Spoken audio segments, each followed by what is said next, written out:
Работникот што зема минималец треба да работи речиси 8 месеци за да стигне до функционерската плата, а оние кои едва стигаат до просекот треба да работат пола година за таа сума. Граѓаните се револтирани зашто не може да закрпат крај со крај, додека владините функционери дебело се офајдија со зголемените плати за 78%. Председателот на државата Стево Пендаровски рече дека ја добил зголемената плата за над 1000 евра. Вели дека сите знаат дека таа сега ќе изнесува нешто повеќе од 2500 евра. По ново 165.000, по старо 93.000.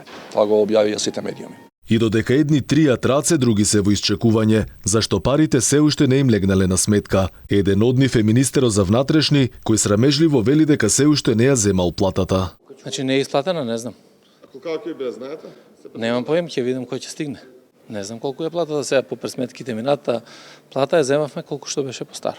Дали им легнале парите на најскапо платените функционери во земјава со бранискиот спикер и премиерот, барем засега информација нема. Согласно новото зголемување, Талат Джафери ќе биде политичарот со највисока плата во земјава, и тоа од 166.000 денари. По него следи шефот на државата кој ќе добие 1500 денари повеќе, а премиерот Димитар Ковачевски ќе зема 156.000 денари или нешто повеќе од 2500 евра. Дебело се офајде и вице-премиерите, на чии сметки ќе легнат суми од 122 до 129.000 денари. На сметките на пратениците, министрите, гувернерот на Народната банка, уставните судии, градоначалничката на Скопје и јавниот народен правобранител ќе легне плата од над 120.000 денари. Дополнително, она што иритира е зошто нема ништо од законското решение кој го најавува власта, а кое треба да донесе пресметка со пониски коефициенти. И додека функционерите уживаат во огромни плати и се привилегирани во однос на обичниот работник, во Македонија половина милион од населението едве го преживува месецот, односно живее на раб на сиромаштија, и тоа со помалку од 100 денари дневно.